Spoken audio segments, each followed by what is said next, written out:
we often get discouraged because we wake up and realize that we're on a path or in a race that's headed to a finish line, but it may not be the one that we actually want to cross.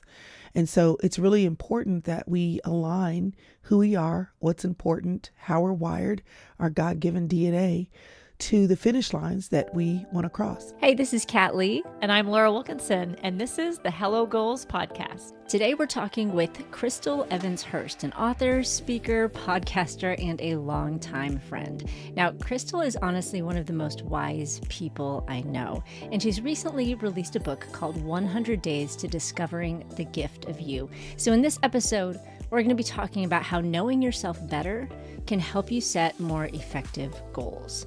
This is going to be a jam-packed episode, so buckle up. Here we go. Hey, Chrystal, welcome to the Hello Goals podcast. We're so glad you're here. Thanks for having me. It's always fun to get to see you and to I know. talk to you about whatever we want to talk about this year. Right? Goals. We're always talking about goals and planning things and doing stuff, which is perfect because now Laura and I have a whole podcast about setting goals. So I know that one thing that's really important to me is understanding ourselves before we set goals. And before we dive into this incredible book that you've written about doing that, I'd love for you to just introduce yourself a little bit to our audience. Sure. Well, my name is Chrystal Hurst. I stick Evans in there mostly so people will just know who I'm connected to, but it is Chrystal Evans Hurst.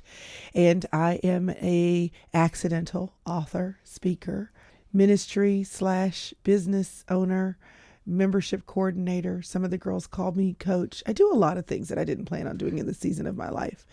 But I have a lot of fun doing it. You can find me anywhere at Chrystal Hurst. So kind of one of the main themes of what you do, Chrystal, is helping women discover how to live a life that they love. Mm-hmm. And this book that you've written talks to that a lot, and discovering the gift of you. When we set goals, sometimes, we just set a goal. We think, oh, I want to just run a marathon because that sounds really cool. Yeah. But often we don't set a goal that actually fits us. And I'd love to know just a little bit more about what inspired you to write this goal. Like, what is it that you've seen in helping women live a life they love that inspired you to write this book? Yeah, absolutely. Well, I think we are oriented for finish lines. And I think that we often get discouraged because we wake up and realize that we're on a path or in a race that's headed to a finish line, but it may not be the one that we actually want to cross.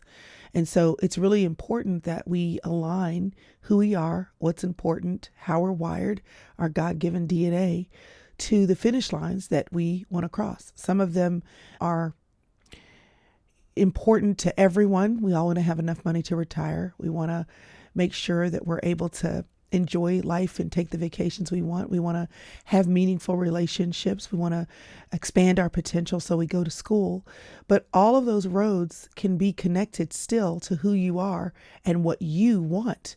Some people want to downsize and travel. Other people want to keep everything they've ever have and just have the grandkids come over. I mean, we think about retirement, but you still have to think about it in the context of who you are and what you want.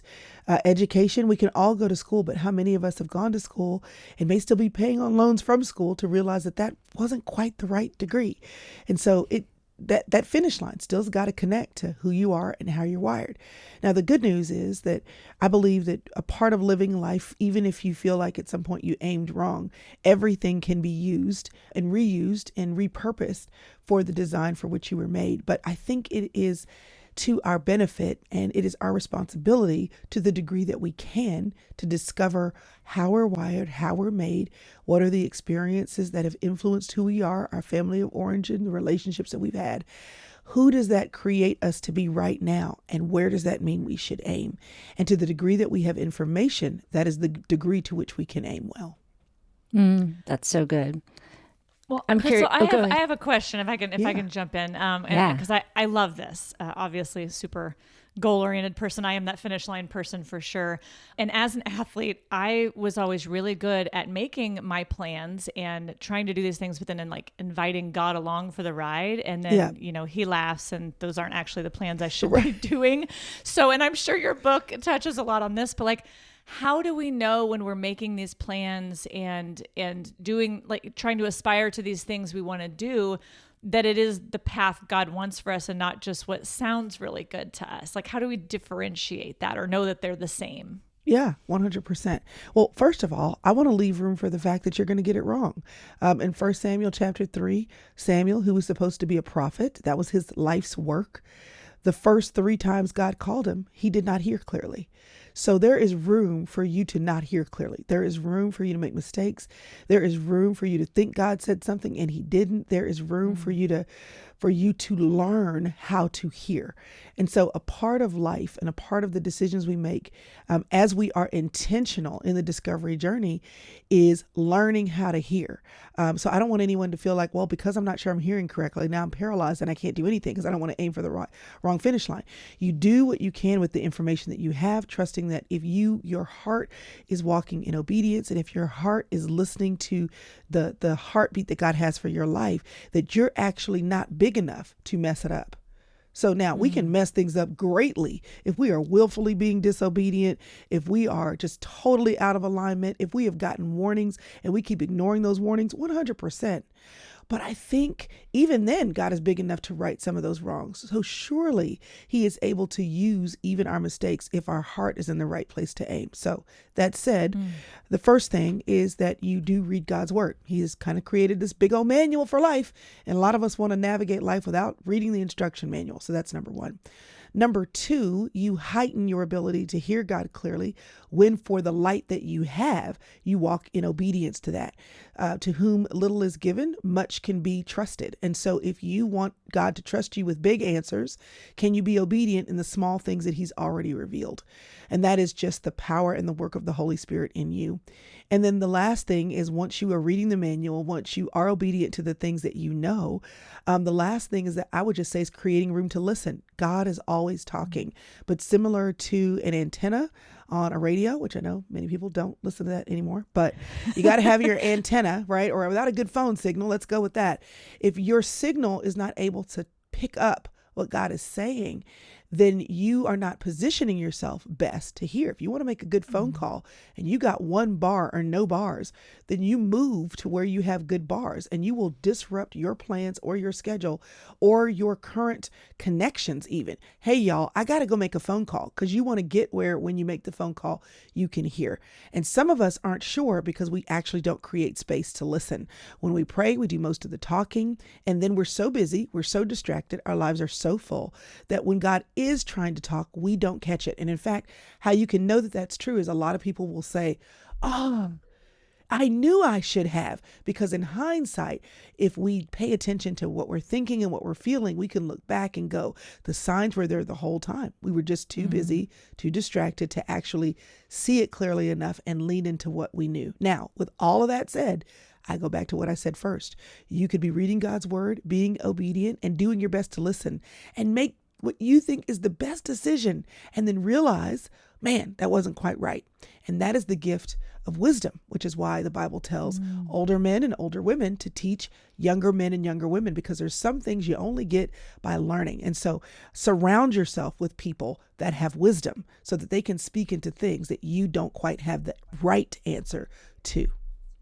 I love that. That was awesome. That's so good. So being a woman of wisdom, you've walked this journey. What is one gift that you didn't recognize in yourself for a long time, and what changed that? Wow. So many. And not to say that I have a lot of gifts. I think it's to say that there's a lot of things I've discounted in my life, probably for a lot of different reasons. One that makes my skin crawl a little bit is my gift of coaching. I think that I have a group of women who over the years have listened to the podcast, gotten my email, most recently that have asked me to help them with launching things, products, whatever. And they started calling me coach. And I said, well, no, I'm not, because I haven't gotten a certification. I haven't gotten training. I haven't put my sign on the door. But one girl kept saying it. And every time she said it, I would be so uncomfortable. And the other girls that were in her cohort, they started saying it. And then one of those girls said it on I do these morning lives with my online community. She said it in the chat, and then other women started saying it. And so literally at the beginning of this year, that is one of the things that I've decided to own, that because I can listen and not have all the answers, but usually hear something that you're saying that you may not even realize that you're saying. I've always been a great question asker, and sometimes I think people have the answer. They just need someone to ask the right question. That is something that I have owned in the season. That is something that I am now marketing. That is something I just own and say who I am. I mean, I literally have this workbook here from my coaching cohort. So I think that would be one, because I just discounted what I had to offer in that department. Another one would be just writing. I mean, I said I was an accidental writer because I did think I would write maybe in my 60s. I calculated based on the age of my children, when they'd all be grown, when I felt like I could be trusted to use any of them as examples, and when I'd probably have the time to write. And I was invited to write 20 years before my intention. And so I've always been a journaler, so I've considered myself to be a writer, but not for public consumption. And here I am 5 books in, working on a 6th. So I think those 2 would be what I'd say today. Okay, I love that. And that's so fascinating to me. And I'm curious about like the switch, because I've known you for years and you've always been a great writer and you've always been a great coach. And it's just fascinating to me that you just said, so earlier this year, I owned the phrase coach. I'm like, Chrystal, you've been doing this for years.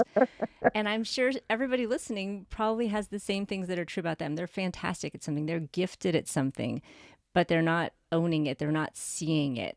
What would you say kind of helped? I mean, obviously people calling it out and you helped you see it, but you have to take that step to own it. Like, tell us a little bit about that journey. How can you encourage other women to claim it?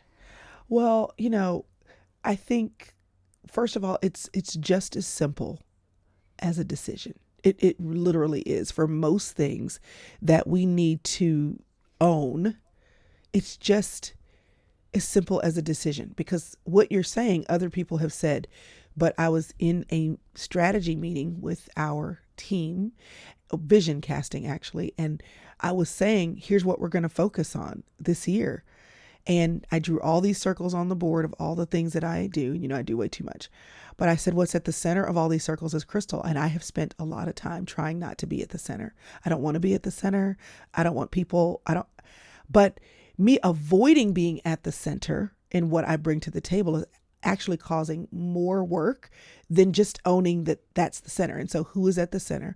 Chrystal is, I've always been willing to say I'm a big sister, but what will make all these other things clear? I write because I'm coaching you. I have a membership because I'm coaching you. I have events because I want to bring in other people that will coach you. I'm doing these things because coaching is what I do, whether I do it or whether a member of my sister circle does it, other women that are able to write and speak. I am creating an environment where women coach women. And so I just said it. Now, it didn't necessarily, like even telling you today, it makes my skin crawl. But me saying it was the first step in owning it. Even though I've always been a writer, it felt weird to say that I was an author. But if you say it enough, you might actually personally start to believe it. And so the switch for me has been saying it and to continue saying it until my heart and my mind catch up. It's kind of like the idea of renewing your thoughts in Romans 12:1 and taking your thoughts captive. It's the idea that you can have thoughts. They don't have to be the right thoughts, but the way that you wrangle them is to recognize when they are incorrect or untrue. And to, I'm a Texan, so you throw your, what is it? Your little loop-de-loop thing. What is it called? Lasso. Your lasso. I'm not really a Texan, and you go out there and it's running wild and you catch it and you bring it back because you can. That's it. The thing is that you can, and then you tell yourself a truth and you keep replacing the thought that's, wild with the thought that's real. And after you do that enough, it's like breaking a Mustang. Eventually, the thing that was wild can come under control. So I don't want to oversimplify it, but I do think for many of us, it is that simple. And because we're looking for some kind of formula, we keep missing the obvious. If you're avoiding it because you're not sure it's true, but it keeps coming back to you, why don't you just try it on and see if it fits? And maybe then you'll discover that the thing you didn't think fits you like a perfect tea. Well, and this may be kind of along those lines, like when you're starting to notice those things and you're paying attention.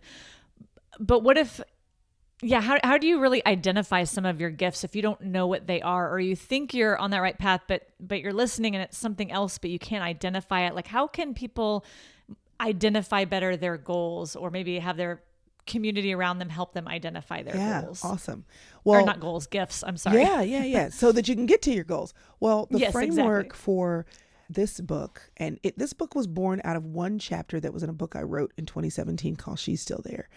And it was entitled Gaining a New Perspective. And GAIN is an acronym for your gifts, your abilities, your interests, and your nature, or another way to say nature is your personality.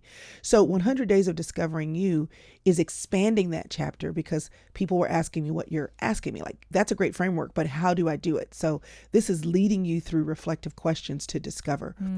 I was in my 20s and I had a job I hated, and I went to my boss after they had taken me off of, I was an auditor, and they had taken me off the audit trail and put me in the office to work on certain projects because I wasn't really sure that this was the job I wanted to have. And after a couple of months, I had a meeting scheduled, and I went in with one of the partners, and I was so ready, because I was so ready for him to tell me what I was supposed to do at this company, because auditing was not it. And I came in, and I still have this piece of paper, June 20th, 1996. I had on one side of the page my strengths, and on the other side of the page my weaknesses, and at the bottom of the page my interests. No connection, random dots. And I went in and I said, hey, I did some work because I know that I was not enjoying the auditing, but kind of here's what I'm good at. Here's what I think I'm strong at. Here's what I've done the work to inventory some things. And I showed it to him. I was so proud. And I literally was expecting him to go, oh, I see it now. This is what you can do. And he said, well, I want to applaud you for doing this work. This is really amazing. And he handed my paper back to me, and he said, but here we do auditing, and that may or may not connect to your strengths and weaknesses and your interests. That's for you to decide. Now, I was devastated, because I was like, you were supposed to tell me what I'm supposed to do with my life. Okay, now I'm looking back and I'm horrified that I was, in my 20s asking him to do that. But the thing is, I knew enough to say what's in there. I did not know how to connect it. I did not know what to do with it, but I was old enough and had lived long enough to at least know what I liked. And so this framework, gifts, I'll briefly explain it. Gifts are the things that come naturally to you. Normally, we don't recognize these things because they come naturally to us. Other people recognize them because they can't do it. It's easy for us and it's not easy for them. And so somebody who can easily decorate something, design something, they can see something, nobody else can see it. They can flip a house and make it beautiful because they can see what it could be. And other people are like, no way I'm getting into that, money pit. Somebody that has that, that's a gift, because everybody can't see visually creative things. Abilities are the things that you develop skill in. Now, you may be wired for it from a gifted perspective or not. My children don't have to be wired to know how to play the piano for me to find a teacher who can teach them. Anybody who can learn how to play the piano and develop an ability. However, somebody who's gifted can sit down at the piano without lessons and play by ear. Or someone who's gifted can get lessons that heighten their level of giftedness because they start to make connections that somebody else doesn't make. So it's developing skill. Okay. Anybody can work a budget, but certain people get skilled because they do pivot tables and macros. And some people are gifted because their brain just thinks numerically. So there's a little bit of a nuanced difference there. Your interests are your passions. They're the things that set your soul on fire. They make you come alive. You can feel it in your body. You smile when you talk about it. You can't stop talking about it. In fact, people see you coming and they know what you love because you're always talking about it. You're talking about the new utensils you got, from the cooking store because you like to cook and you want your special pots. Or you get excited about your new paintbrush set because you're going to have a whole weekend where you're going to paint. Or you get excited about the new album you just bought because you love music. Your personality is who you are when you show up in the other three spaces. Am I quiet? Am I reserved? Am I extroverted? Am I more people oriented? Am I energized by doing this with people or doing it by myself? So all of these work together, but it's just how they come together. And this is all who you are. This is also impacted by what's happened to you. So your soul is like a container, and there are certain things God gave you the day you were born and certain things that you develop throughout your life. But in that container, there are forces from life, positive or negative, that hit your container or that shine your container. And that's family of origin. Those are your experiences. And so all of this is what makes me so excited about it. All of this is stuff you get to discover. It's like a treasure hunt. And to the degree that you are willing to go on the treasure hunt or look for the pot of gold at the end of the rainbow is the degree to which you discover all of the things that are in you. So you're not supposed to know it all at 20. It's a lifetime journey.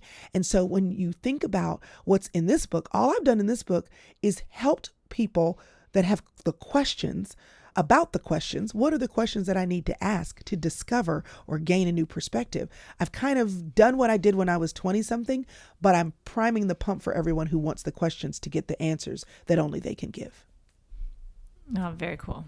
I love the way that you've laid the book out too. It's not just read this 200-page book and then kind of try to figure it out. It's a 100-day devotional. So yes. You literally read a very palatable, short little section, and then there's a question, and then you journal about it. And so you just literally walk people through. It's like Chrystal coaching in book format. And I think oftentimes this process can feel overwhelming or daunting, or people don't know where to start. And so I just love that you are literally handing them the manual on how to discover themselves. And it's so easy to read, so easy to answer. And I just love how you've done that. I know that we both have an interest in personality tests. I don't know exactly what the overarching term is. We've done a few over the years. What are ones that you're interested right now that you think people should try out? Oh, see, that's the problem. I love them all. I just think once a year you ought to try something new, because every time you take a different one, it adds a layer of understanding. They all have their different angles. But currently, I'm a Culture Index fan. It is a survey that you actually cannot take unless you have someone who has a paid license. And so I discovered it. I use it as a hiring tool, but it has become a great conversation tool to just find out whether somebody prefers autonomy and independence in their work, whether they go fast or slow, whether they are socially intelligent externally or internally, and whether they are detailed or fancy and footloose free, right? And so it just kind of measures the degree, not right or wrong, to which somebody operates on those paradigms. But I'm a big also fan of strength finders. I know people have feelings about Enneagram. I never got into it like deeply. I just know that it helps me to understand. I mean, I literally, if somebody tells me they're a 6, I understand. And so it is just, to me, it's like learning Chinese. You don't have to learn Chinese. You can probably go to China and find some people who speak English. But to the degree that you speak Chinese is the degree to which you can operate in that culture. And every family, every work environment, every church has culture. And to the degree that which you can share a language, it helps you to communicate. So those are my 3, but I got a book on my shelf for Myers-Briggs. I've taken the disc. I refer back to it often. I mean, I just have fun doing these. I love that so much. And I think it's just so helpful for people to have that understanding about themselves and know that it's not, necessarily going to have the end all be all truths about themselves. It's just an indication of what their tendencies are and kind of how they operate. And it's just a fun place to get started. People can sometimes think, well, I'm going to dive into learning more about myself. And it can feel daunting, but sometimes a fun little test is a simple way to start. Well, I'll just say this. When you take these little tests, you read them, whatever the report is that they give you, and you read it with a pen or a highlighter, and you underline the things that resonate with you, because everything is not true about you, but there should be some words, some phrases, or some sentences that do resonate.